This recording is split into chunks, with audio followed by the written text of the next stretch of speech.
Raising the Bets is brought to you by the Star Quest Production Network and is made possible by our many generous patrons. If you'd like to support the podcast, please visit sqpn.com/give.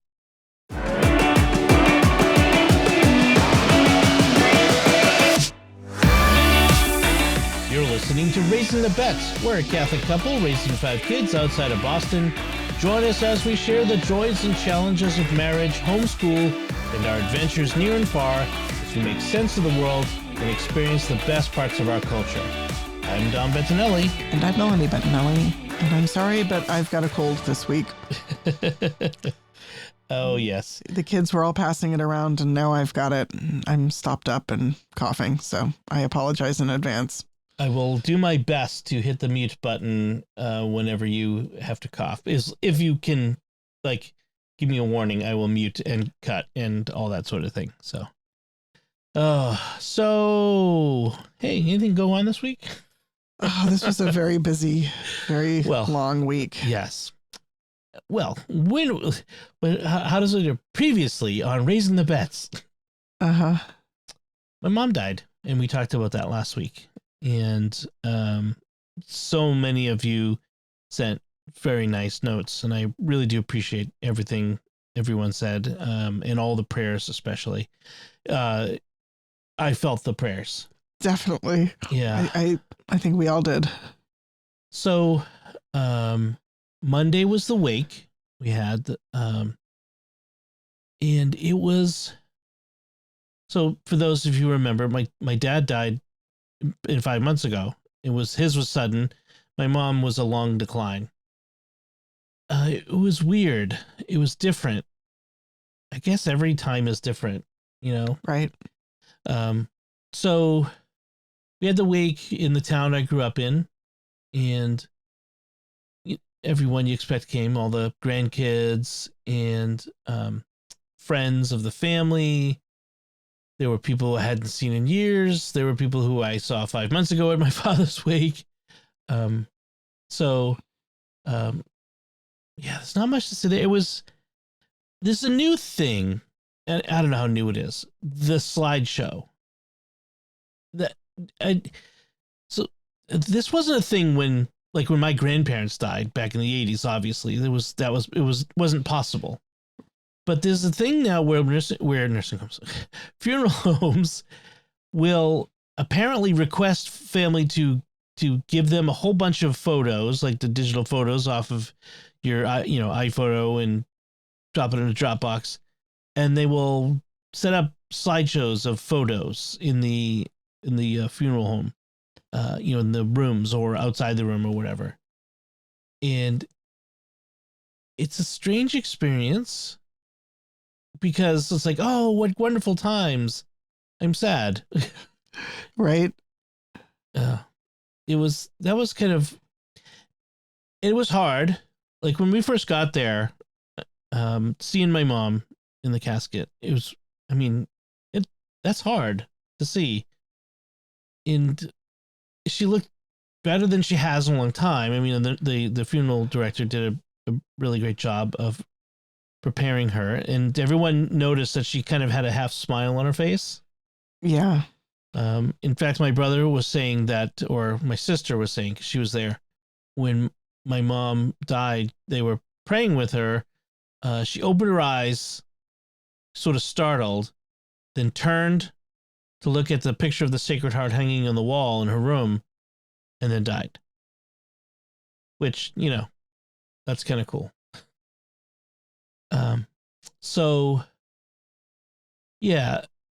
How'd the kids do at the wake? It was long, and it was a lot of people. They got a bit overwhelmed. The noise especially, and just lots of crowds frequently overwhelm them anyway. And then the wake was from 4 to 8. It was right. The wake itself was 5 to 8. We had to be there at 4:15. So I brought food and had it in the car because there was no eating and drinking in the funeral home itself. No, that would be weird. Oh, well, it's weird for here. Okay, this is a thing. All right, this is something we need to discuss, because the thing I'm used to is you don't eat in the funeral home at the wake. If there's food, it's you go back to someone's house and there's food at someone's house. But you don't. You were saying that's not how it works where you're from. Well, I don't know because I've never actually been to a wake in Texas, like okay, or anywhere. But friends of mine were kind of shocked when I said like there was not food, and they're like, but there's usually food. There should be food. What's a funeral without food? I don't know. Well, there's food. There was lots of food after. Right. Right. So, but not like at dinner time. Like at dinner time, there was no food to be found. Right. High or low or anywhere near. Part of that is the time that wakes are scheduled. Like, right. I don't remember wakes being scheduled from 5 to 8. I remember them being like 7 to 9 or something like that. And there was 2 nights. So in high school, my best friend's father died, and I remember there was at least 2 and maybe even 3 nights of wake, because there were tons of people, and it was it was after dinner. It was 7 because people had to come home from work and eat dinner, and then you go to a wake. I mean the timing is kind of weird because people get to eat. Like right, especially for 4:15 to 8, especially for kids. That's a hard stretch. But I brought sandwiches and chips and banana bread. Yes, and that helped a lot. Like when the kids were starting to get really cranky, I took them out to the car and fed them, and it's amazing how much better their moods were after food. Right.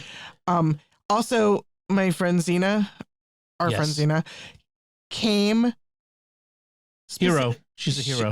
Zena is wonderful. She came specifically to help with the kids. Like she's sat with them, talked to them, entertained them, and allowed me to be there for you.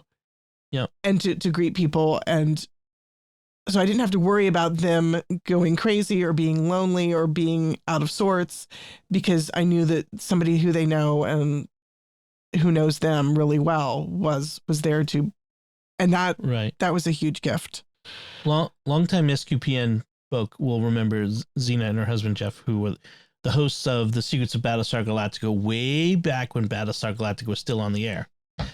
So, and they've become friends, and that's really awesome. And it was great. She came to the wake. She came to the funeral as well. I mean, and just so great that she came and helpful. So. Yeah, I mean, it was we got there, and then several hours later, I'm like, oh, it must be almost time to finish up. Nope, 6 o'clock. 2 more hours to go. Oh, it is an introvert nightmare too. There were so many people to shake hands with, to greet, to hug, to kiss. And and when I say it's an introvert nightmare, introverts will know it's not that I don't want to see people. It's just, it's so draining. It's I mean, on top of all the emotional draining that's going on just by having to be there, for the reason for my mom dying. Then it's that awkward. Everyone's awkward. It's a whole awkward experience. You have the receiving line. The person comes up to you. I'm sorry for your loss. Thank you so much. She was a wonderful woman. Yes, I know. And then wait, because the next person in line, my sister or my brother or whatever, aren't done with the person they're talking to yet. And so they're kind of standing there in front of you like, yep, this is awkward. And then moving on. And then the awkwardness of the people who know who you are, but you're not sure who they are. Oh, yes. Because I have kind of face blindness. I'm not 100% face blindness, but sometimes, especially when I see people out of context, I don't recognize them, including like one of the scout moms who I have spent hours with. So I should recognize. But when you see someone out of context, sometimes not dressed like in scout uniform, and just, I was like, not sure who she was for like a good 5 minutes until she said something about this most recent scout event. Yeah. And I was like, oh, now I know who that is. And it didn't even cross my mind because I had just spent all day with them like 2 days before at the Klondike, so it's like, oh yeah, hey Heather and Scott and Dan and Jenny, and it was so nice of them to come all the way over for that. It was super awesome of them to come. Our scout troops and pack are so supportive and so close knit. It is really nice to be part of that. So what else to say about the wake? Not a lot. I mean, it was emotionally wrenching. I mean, it's kind of a given. Afterward, we went to my brother Bernie's house, family, my brothers, my sisters, their kids. We went there. There was pizza and other food, and we kind of hung out and talked. It was nice. There's some good stories told, and yeah. And my nephew, who's in the Army down in Georgia, got leave to come up, like a bereavement leave to come up for the week. So that was really nice. Got to see him. He's deploying with his unit in a couple months, so we won't see him for a while. So it was really nice to see him before he goes. My niece, Catherine, is in Rome. Right. She's on her Rome semester from UD, so she couldn't be there, which I feel bad for her. Although she did say she's been praying for Grandma and my dad, Nanu and Grandma, all over Italy, right? In every shrine, Lourdes, So at least I got that going for me, to quote Caddyshack. A little pilgrimage of grace there. Yes.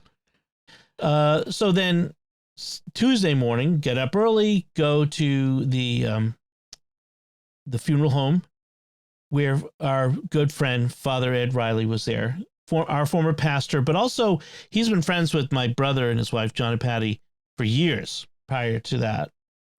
They go way back, but he was our first pastor here in Holbrook at our parish, and so he knows all the kids and all that, and so he came, which was nice, and said a prayer. And led us all in prayer, and gave a little talk to the grandkids about Grandma and about a vocation and the need to pray for her and where she is now. And it was just so great. It was really good. And I really felt moved. Like, thank God for our holy priests and deacons who are there for us to bring us the sacraments. I mean, we were blessed with so many great priests and deacons that we know. Mm-hmm. So there was Father Riley. The night before was Father Hines, not Father Chip Hines, who's my friend, but the Father Hines from my mom's and brother's parish, who came for the wake prayers, but also celebrated the funeral mass. Father Donahoe, who was the pastor, but he didn't say much, but he was there. And I know his sister, Colleen. I worked with her at the Archdiocese. Oh, right. And then Deacon Kevin Wynn, who did the graveside prayers, also a really great guy. I've known him for years, long before he was a deacon. Just a fantastic person. I'm just so grateful to all our holy priests. Thank you so much. And then the priests who are my friends online, who don't live nearby, who promised to say masses for my mom and dad, and all that sort of thing. It's just so grateful. It feels so good to be connected to so many great priests. So we went to the funeral. The funeral was held at St. Timothy's in Norwood, Mass. Not my mom's regular parish, which is St. Catherine's in Norwood, but I guess St. Catherine's is undergoing some extensive renovations. But the coincidence is interesting. St. Timothy's is by the lake in Norwood, and my mom and my dad used to go there. They drive there like at lunchtime or whatever, and just hang out and talk in the parking lot at St. Tim's, which is kind of fun to think that was their place. And then my brother gave a reflection at the mass that incorporated some of the thoughts that I had that I shared last week on the podcast. And it was beautiful. Also, he read from a letter that your mom had written to you, her kids. Yes. That was in 2001. Just beautiful. Like, that made me tear up so much. Oh, I wonder if I can find that real quick because it was. It was such a beautiful. Her own words were so full of faith and so. Looking forward, they felt very prescient, like she could see the path ahead of her, and she was girding herself for it and preparing you for it. So the funeral, by the way, was on Valentine's Day, which, happy Valentine's Day. Got out of having to take you out to dinner. No, just kidding. You never have taken me out for dinner because I do not want to go out to dinner on Valentine's Day. No, you are the anti-Valentine's. Like, we're just totally not into that sort of stuff. So, all right. So here's what my mom wrote. This was in 2001. Today was an anniversary of my mother's death, your grandmother, and tomorrow would have been her birthday. If you're attending church or saying prayers, please remember her and my father, your grandfather. She died the day before her 64th birthday, so in this vein I write the following. As we get older, the days get shorter, along with our stature. Time flies and we slow down. We become the 7 dwarfs, weepy, sleepy, grumpy, happy, etc. And like Snow White, bit the bitter taste of aging, and it becomes an effort to move. The shell is becoming worn down and the engine is sputtering. It is a feat to move our feet along. Sometimes we grow a 3rd foot to steady the gait as the joints wear away. This may all seem depressing, but I find it sad and glad. This journey is an uphill climb as I traverse the rocky path. Sometimes I've tripped and fallen, and it's been a trial to get up. The air becomes thin and breathing is labored. I keep looking up and hope I will reach the top to be with the light that entices and promises a wonderful existence for eternity. At times it seems so far away and I will never reach the summit. Then I look back and see what was left behind. A feeling of sadness soaks into my very being, and I see all the mistakes I've made. I shake myself and say, don't look back. Don't dwell in that cave of darkness. The mistakes were lessons, and I have been forgiven already. Don't dwell in this unholy place. Only fear and doubt are the inhabitants of dark places. God is the light and joy I look forward to. There were many joyous times on this earth, and such wonderful and powerful things came out of the mistakes and sadness. So I close this event reminder that you all have an aging mother on your hands. Prepare and strengthen yourselves by praying. It never ceases to amaze me how God can take over when you give your spirit up to Him, and He takes it and holds it gently to His sacred heart. So, prescient.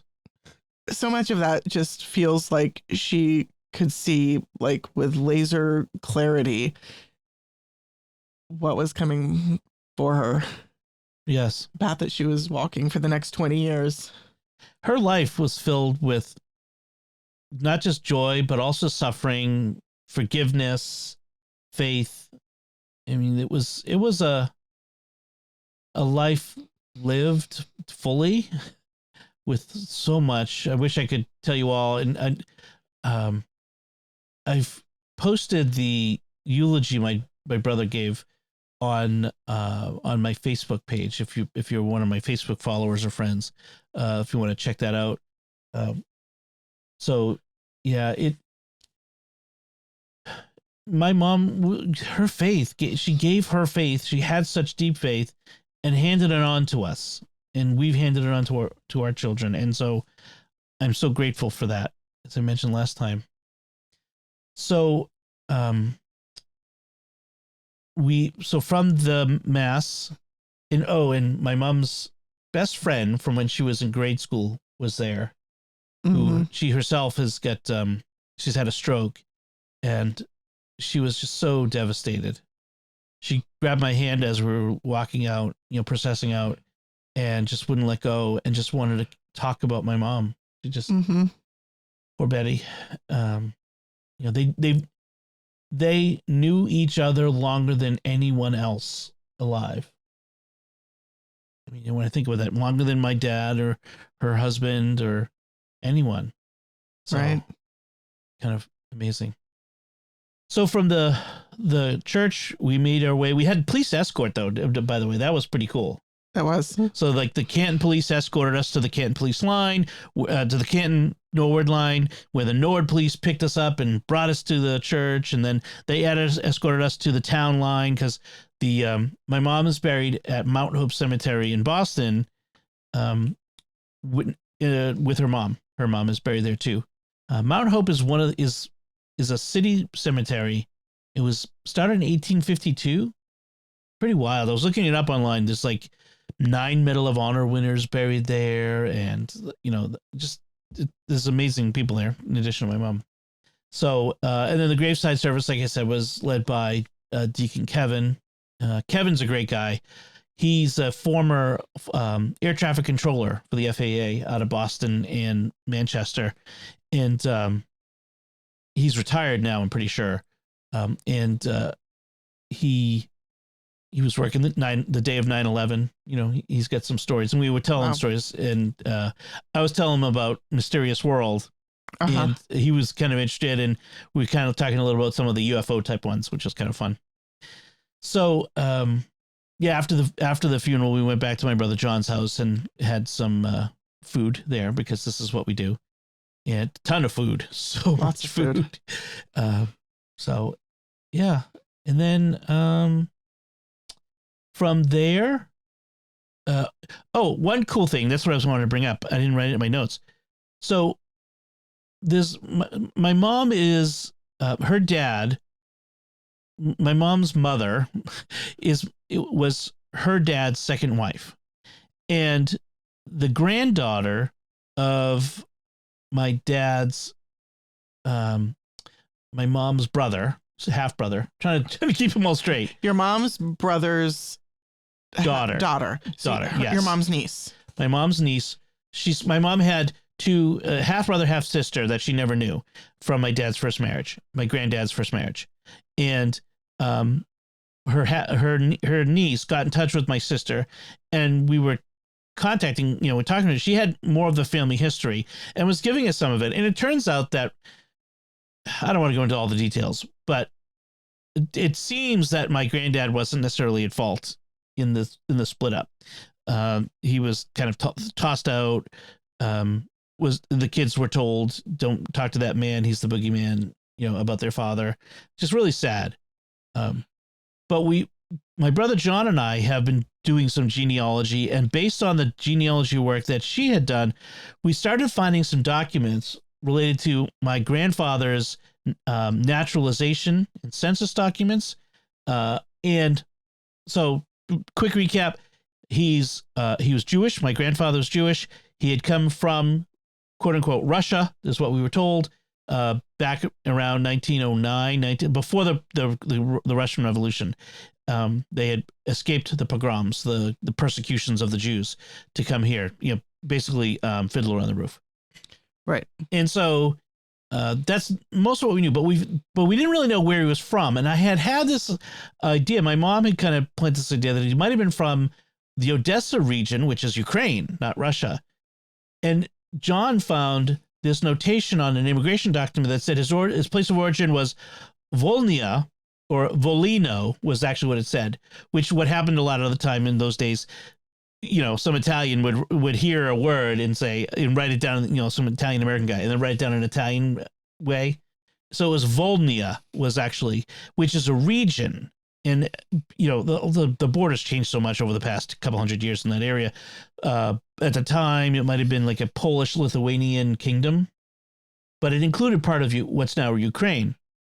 And then we found the notation that he was from Zvil. So Volhynia was a region, but Zvil, it turns out, is the Yiddish name for Svail, which is a town 200 miles west of Kiev.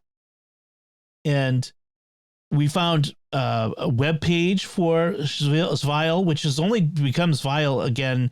It was like a Russian name for 100 years until just last year when the war started. They changed it back. So which is kind of handy. It used to have a very large Jewish population. Many of the Jews left at the beginning of the 20th century. They came to Massachusetts to work in the textile mills, which is probably why my grandfather's family came here.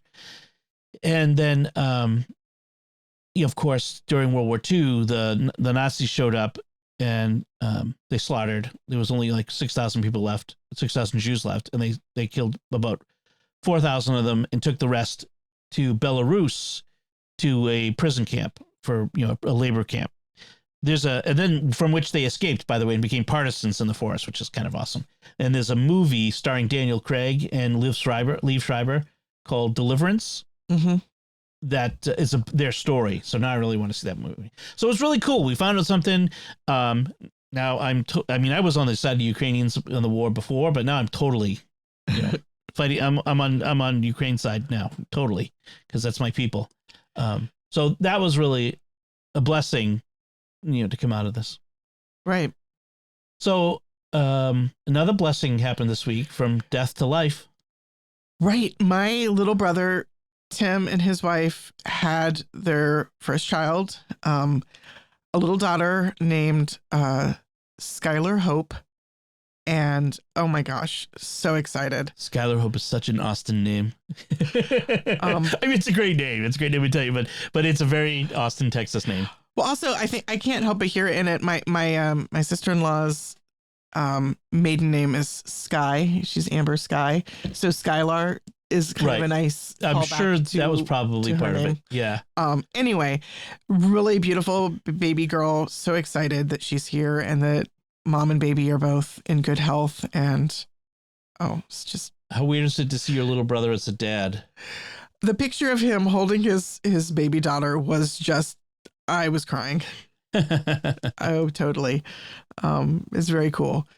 So, praying for them as they embark on this wonderful adventure of parenthood. Yeah. Newborns are not easy. Oh, no. I still remember that first week with Isabella when the first time when your parents both had come to town to help us, and then they left.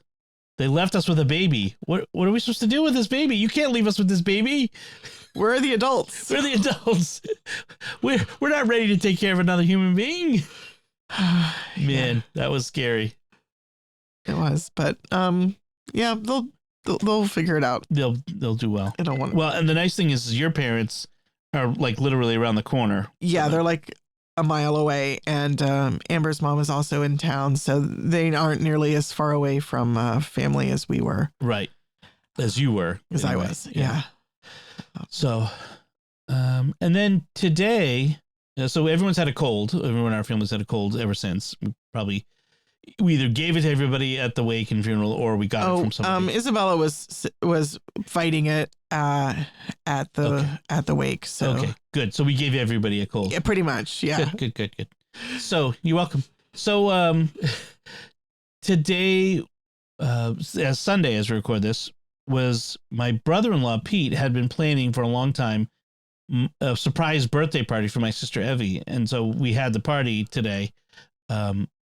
And it was up in their town, which is about a 45-minute ride north of us, north of Boston. But you and Sophie and Anthony were just not up for it. No, I slept another like 3 hours after you left. Right. Which was well needed, and yeah, Sophie has been coughing nonstop the last few days, and hasn't been sleeping well. So I took the other three. I took Bella and Ben and Lucy, and we drove up. And so it was a surprise party because my family's also all about surprise parties. So we sat in the back of the church. So it was after Mass at their parish in the hall downstairs. And so we were going to go to Mass there because there wasn't time to go to Mass anywhere else at any other time. So we drove up and got there in time for Mass and sat in the back so that they wouldn't see us. And it worked out the whole Mass until the very end when one of my nieces turns around, looks and goes, "What are my cousins doing here?" Oh, so kind of like almost ruining things. And it turns out that they had asked to have the Mass offered for my mom. So my other sister, Francesca, told my sister Evie, "Oh, they must be here for the Mass for Mom." Which was really weird. Like, why would we drive? We would never drive all the way for a Mass, remembrance Mass. Right. Not without telling her, like, "Hey, we're going to come to that Mass." Like, that would be weird. Right. But she bought it. Evie is easily convinced of things. That's the nice way to say it. Yeah, Evie is kind of gullible. As the older brother, I can say that. So, and I say it with love. So we snuck out, go downstairs, and then all of our other family is there, my other brothers, and she comes in, happy birthday, surprise. The really nice thing was we used to live in that area. This is where we met and where we got married. Right. And we had a big community of young adult friends who we went to mass with. We're not so young adult anymore. And not at all young adult anymore. and a bunch of them were there. Sue and Jean and Darlene and Christelle and Deb. I'm so sad to have missed it, but there's just no way. Well, we have resolved that we need to get together. When the weather turns nice, we're going to go up and we're going to do something all together. Just something fun because we need to catch up. It really did. Maybe we can go to Devereaux Beach. That would be interesting. That would be fun.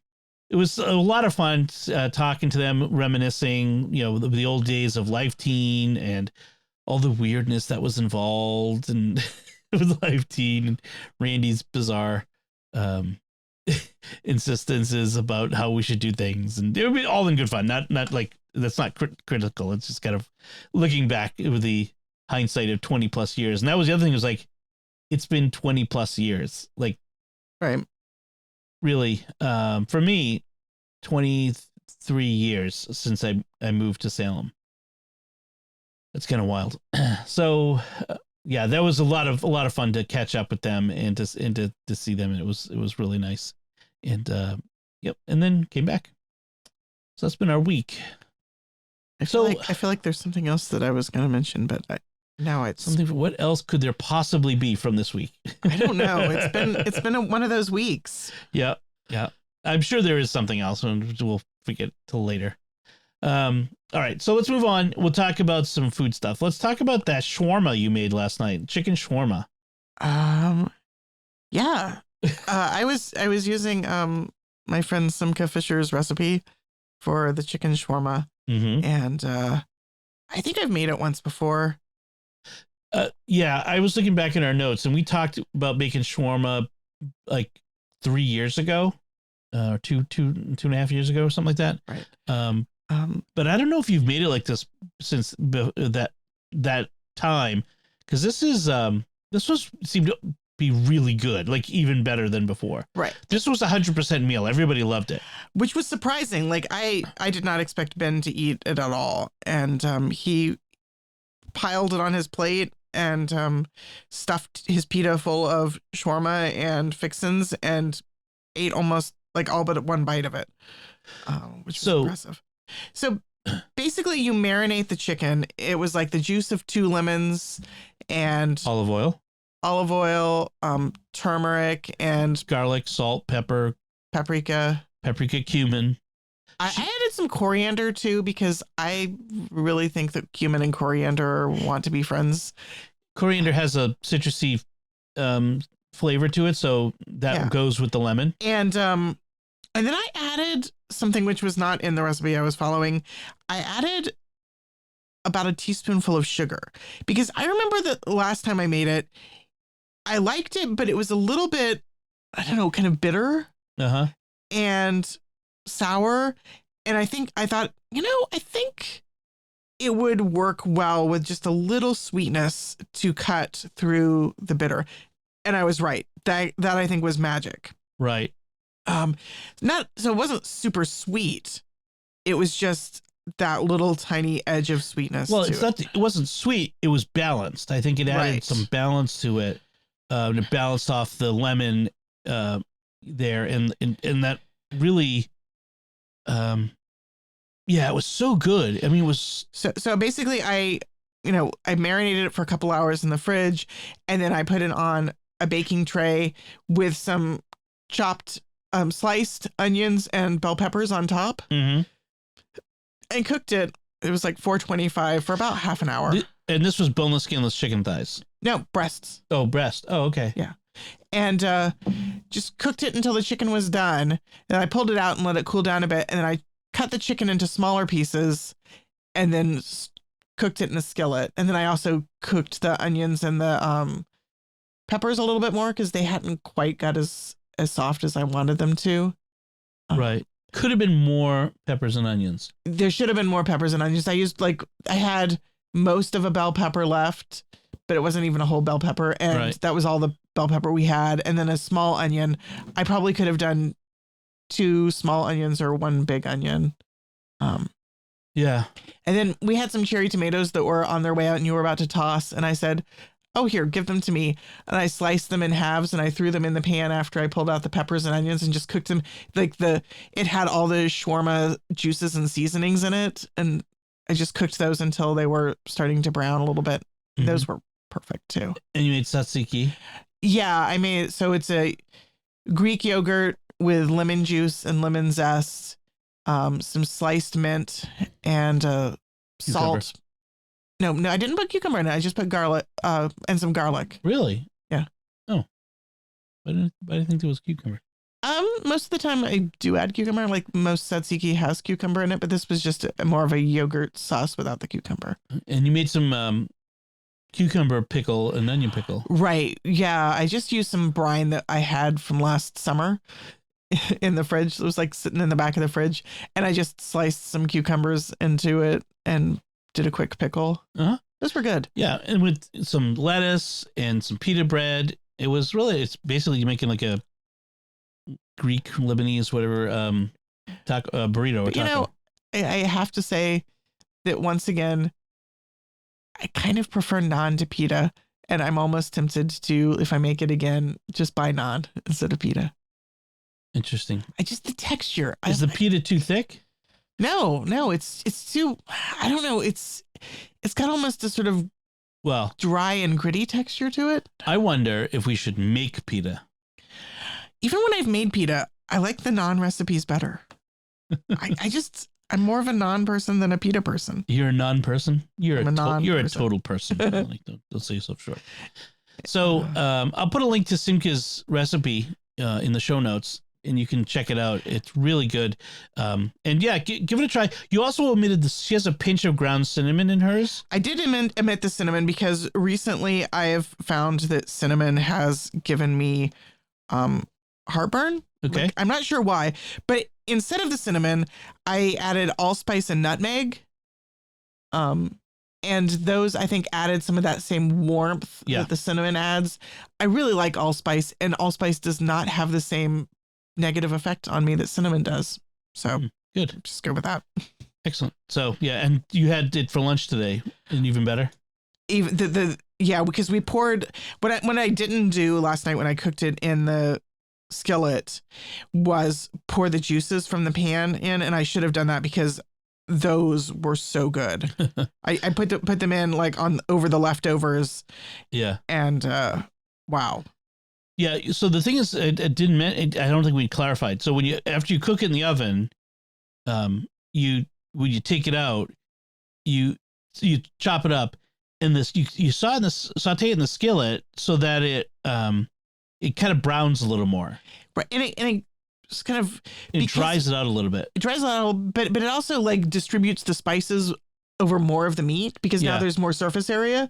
So it's more infused with spices than because you cook in fairly large chunks. Yeah. Like each breast was cut up into like 6 or 7 chunks. Right. Yeah. So really good. Really good. The other thing we was talking about is if instead of sugar, you could use pomegranate molasses. That might have been an interesting addition. That or honey. Yeah. Or honey. Yep. Either of those. All right. So that's what we've been cooking. Let's talk about things we've been watching. We've caught up on until tonight because the next episode drops tonight. The show Last of Us. This is the show that's about not zombies, but people under the influence of mind control parasites and the end of the world. And this guy's got to get this girl from Boston to somewhere in Wyoming. And it's the guy who's Pedro Pascal, by the way. Pedro Pascal. He has, Pedro Pascal has to take the magic child from escort it and save the magic child and bring them to some place to save everything, which is apparently his career. Evidently. So I have to admit, this is a show that is sort of on the limit of what I can handle in terms of scary, make you want to jump, like my heart is just racing in my chest and I'm like, I do not like this. There's like scary things about to jump out at everybody all the time. But the characterization in the show is so good. Even like minor characters who they're about to kill off, they give a lot of time to building up a rounded persona. Right. A lot of characters get killed off. This is Game of Thrones level of killing off characters. Yeah. So far, I think in almost every episode, a major character dies who is somebody you don't want to die. And if you can't handle the deaths of children, this is absolutely not a show you should ever watch. Right. I'm just going to say right up front, children die awfully horribly and it will break your heart. Not gory, just it's tragic. Well, some gory too. Okay, well, I mean, sure.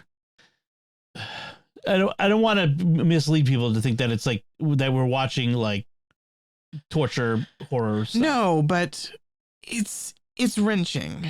It's wrenching is what it is. It's wrenching, and I know that there are people who really can't handle children in jeopardy. Yeah. And I just want to make sure that we don't mislead anyone into thinking this sounds like an interesting show who can't handle that, because I would hate to be that person. Right. There was the second episode was somewhat controversial because it depicted a same-sex relationship over a long period of time. And there were parts of it I was like, don't show that. However, I still think it was an interesting story that they told. And it was a big diversion. Like it was a big tangent from the main characters. You know, one of the things I actually like about this show is that they are willing to take those kinds of storytelling gambles, and they work. Right. To really immerse you in the world and the characters and the people. And they were interesting people. Like they were really interesting characters with an interesting arc. Yeah. I did not like the way their story ended at all. Right. Without spoiling anything, there are moral issues with which I don't think we're supposed to necessarily agree with the moral choices. No. I think we're supposed to look at it and go, what would I do? What choice would I make? This show brings up a lot of interesting moral questions. Yep. And I found myself wrestling with quite a few of them. Like, what is the moral thing to do in this situation? And I consider myself a pretty well-formed person, and I would be at sea living in this world, trying to make the decisions that they have to make, because sometimes it feels like there is no good moral option. This is a post-apocalyptic world where probably 90% of people are dead. Right. And what remains is a lack of civilization. I mean, there are pockets of civilization, but it's people at their worst. Even makes you wonder who the real monster is. Even the civilization is more like the level of brutal warlords, might makes right. There's not much in terms of hopefulness about the human condition. Which, from a Christian perspective, I look at this and go, that's why this isn't going to happen. Like, God's not going to let this happen because it doesn't fit within the plan for humanity that God has laid out for us. I just don't see it. So, but I think that these stories have a purpose, not necessarily that they're predicting the future, but that they allow us to think through questions and to, I don't know, explore aspects of ourselves. Sure. I agree. That you can't necessarily do in other ways. I mean, I do find myself actually drawn to the genre of post-apocalyptic literature. Yeah. And I'm not even sure why. Oh, I like to imagine whether I could survive. No, I'm pretty 100% sure. I'm pretty sure I wouldn't. But I would not survive. And I'm not even sure I would necessarily want to survive. Yeah.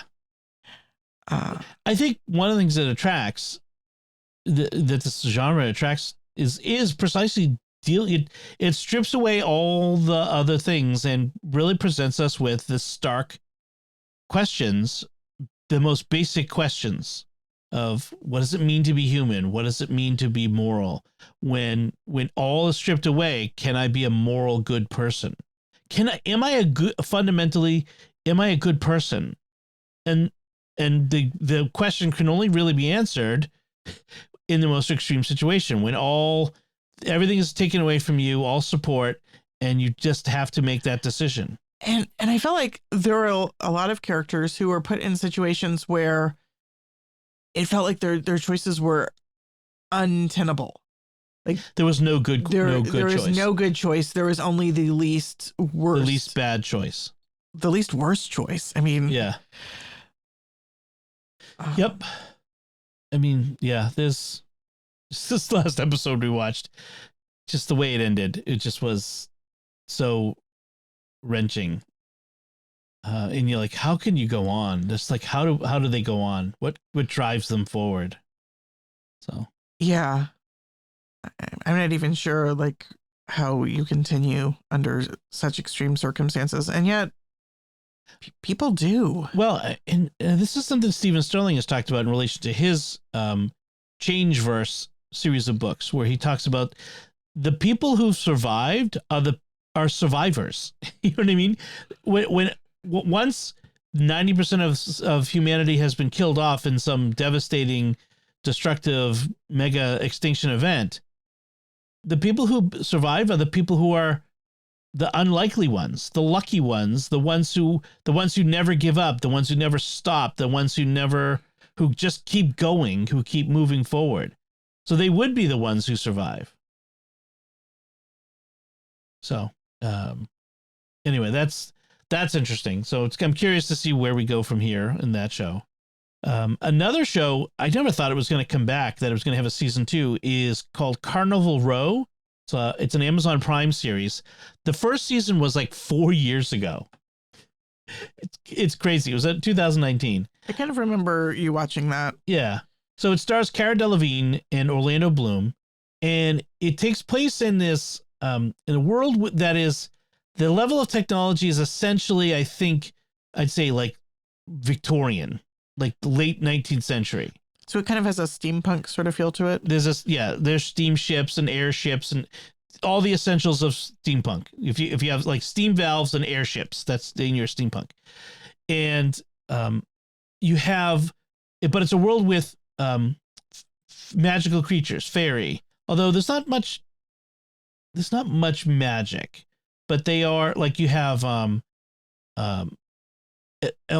sprites, they call them pics. They have wings, they fly, they're like that sort of fairy, but they're human size. Then you have centaurs, and you have what are the ones, fawns, like satyrs. Although they're not like super like satyrs as or maybe they are, I don't know, but they have the ram's horns. Anyway, you have a variety, and you have like orcs and trolls and that sort of thing, goblins and trolls, but they're like they're the underclass. So it's really a story about class and maltreatment, being forced to live in a ghetto because you're you're a crit. That's what they call the various fey creatures, and it's a bit brutal. It's interesting. I'm not sure where they're going with it. There doesn't seem to be an arc at the moment. There's just like, they're just surviving at this point. So I don't know if there's like a goal we're reaching for, whether it's like we need to solve the problem, or it's just let's look at these people living in this bad situation. So I'm not sure where it's going just yet. I really hate this thing where like shows, it's 4 years between a season, even like 2 years, kind of like with The Mandalorian. It's like, it's so long. I need to remember what happened. And you're only going to get like 6 episodes to satisfy you until you got to wait another year and a half or whatever. It really bugs me. I'm a child of the 80s, right? We had We had 26 episodes a season, and then they took 3 months off with reruns, and then you came back in the fall. Yeah, but you knew what to expect. I mean, but the trade-off is that often we have higher quality. Well, sure. No, I get that. It's just, it's so frustrating that you only get it like a handful. I mean, they could do 12 episodes, you know? Right. And do they really need to take 2 years between seasons?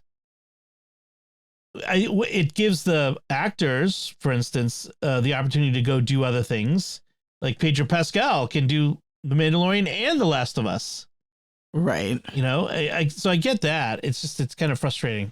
Anyway, Carnival Row, I watched the first episode of the second season. It actually is pretty good. I was afraid that it might have a second season slump, but the first episode was pretty good. So as far as reading, I finished another book and short story in the Murderbot series. I read Murderbot Exit Strategy.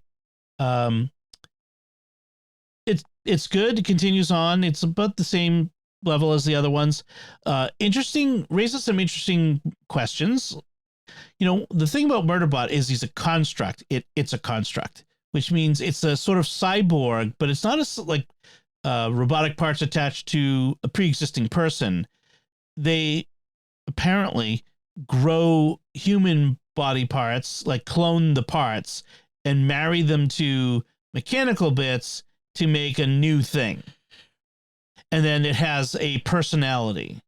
Right. Like it felt like it wasn't even necessarily cloning from one person, but they were like mixing and matching genetic material from many people. So it wasn't just a clone of a person. It was more like they took bits and pieces from people and bits and pieces of machinery, and they put them together to make something new. And the question I have is it a person?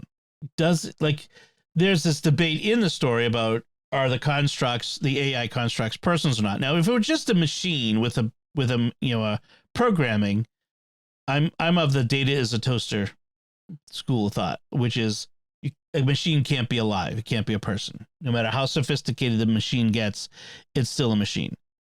But it's at least got neural tissue. It's got brain parts. Right. And so then the question is, how much brain part do you have to have? How much human flesh do you have to be a person from a Christian point of view, to have a soul? I'm going to pose this to Jimmy Aiken in a future. To be clear, in the story, there's no sense that anybody is Christian or considering this from a Christian point of view. Right. There's religion, but there's no Christian religion. There's it's hinted at. Someone may have mentioned it. I don't even remember a mention. It might have been a glancing mention, but right. Religion is not an important part of the society depicted in the books. No. But from my own point of view, like just as a sort of thought experiment, you know, how much needs to be there for it to be a person? Because like in a baby born with trisomy 13, they have just a brainstem, from what I understand, if I understand how it correctly. Understand it correctly, just a brainstem, but they're still a person. So if the Murderbot, that's what it calls itself, it's a security robot. If Murderbot has a brainstem, does that mean it's a person? Yeah, it's a good question. What makes it a person? I do think it's interesting that everybody in the story who interacts with Murderbot is incredibly uncomfortable with its lack of name. Like, right, they call it Sec Unit, which is very unsatisfactory, but Murderbot is its own name for itself, which it doesn't really want to share with other people. And it's an ironic name because it's like, I'm a Murderbot. That's what I do. That's what I've been built to. It's a security robot, so I've been built to be, to kill things. That's my function. And so it's kind of being ironic about its own nature. Right. Not that it agrees with that as its purpose in life, but that's what it's been endowed with by its creators. What it prefers to do is to watch TV. Right. It's very Asperger-ish. It doesn't like looking at people in the face. It's the socially awkward. Does not like dealing with emotions at all. Right. People's emotions. It doesn't have its own emotions as far as it knows. Except it does. Except it kind of does. It doesn't think it does. But it clearly has emotions. Yeah. It's kind of it's kind of fun in that sense because you're like, oh, I recognize this person, like the aspects of this person, right? This personality. So that's Murderbot Exit Strategy. I think it was the fourth or fifth one, and then there was a short story that followed, and then there's a longer. These have all been like novellas, and then the next one you said is like a long novel. So we'll get to that. I've been kind of holding off on starting a new book. I've actually been reading The Fall of Numenor by J.R.R. Tolkien, which recently came out, which is a compilation of his writings about Numenor. But I've been kind of holding out because there's a new Mark Greaney Gray Man book coming out on Tuesday. So I'm looking forward to that. Right. And you really haven't finished anything. No, I'm kind of plugging away on the Netanyahus and Wizard of Mars and History of the Island and Game of Kings, and all things that you've talked about in progress before. And I'm just like scraping away a little bit at a time at each one and not making huge steps in any of them. Yeah. I think I'm stretched too thin. You need to focus on one. All right. So, Ash Wednesday is here. I'm not ready for Lent either. Well, let's go back and play last year's and the year before that episodes. I would probably say exactly the same thing every year. I am a broken record. I should go and pull those actually and cut those out and add them in. We're never ready for Lent, are we? No, we're not. Although I have actually given it some thought and I have some small plan. Leah Libresco kindly sent me a Malcolm Geet book, his Lenten reflections. So I think it's Lenten Easter. It's called The Word in the Wilderness. So I'm planning to read through that. Cool. It's like a poem a day. And usually I like to try to pick a novel that's going to have some sort of like a Christian theme.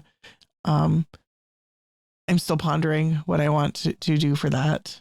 Like I said, I'm already a little bit overwhelmed with novels, but maybe after I knock off a couple of the ones I'm in progress, then I can like do that quickly and then focus on more steady Lenten pace.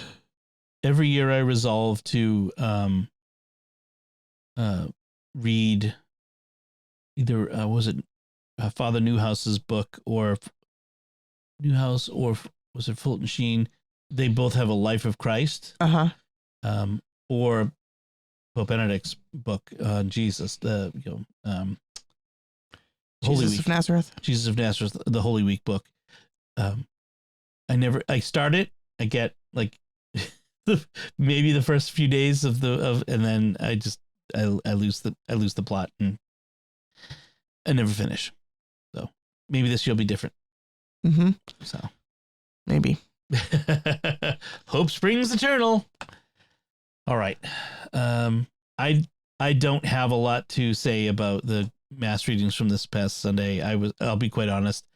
I was exhausted and I was having a hard time paying attention. I have to say, but St. Adelaide's parish, my sister's parish, Father David Lewis is the pastor there, which we knew him when he was a deacon at our parish. We went to his first mass. Yep, we went to his first mass, and you got his first blessing. So he's the pastor there. He loves statues and holy pictures. So it's a typical for the Boston area 60s church building. It's the big sort of aircraft hangar style, big open space inside. So, and it's very much 60s and 70s. It's very of its time. Right. And there's so many of them around the Boston area that look almost exactly alike. But what he's done is he's brought in so many statues. The walls, every surface is covered in holy pictures of saints and statuary. The sanctuary, I counted there were at least 4 full-sized statues in the sanctuary, not including all of the small statues and the paintings and there were the angels at the corner of the altar steps and the the whole thing, like he is just super into this decoration. It is like so, and as Bella was saying, what's kind of cool is you could probably, if you have a patron saint, you could probably find them in the church. Right. It is, per square foot, it is pretty densely packed. Yeah, I think the last time we were there, we played Let's Find Your Patron Saint with all the kids looking for their saints. Yeah, Bella found Saint Andre Bessette this time. Very exciting. Yeah, that's her confirmation saint. So, but it was beautiful mass. Father David celebrates at Orientum, which is nice. He has and the music there is fantastic. By the way, Michael Olbash is the music director. He's a friend, and they do an amazing job. They had some really good polyphony for the I think it's polyphony for the communion hymn. So it was beautiful.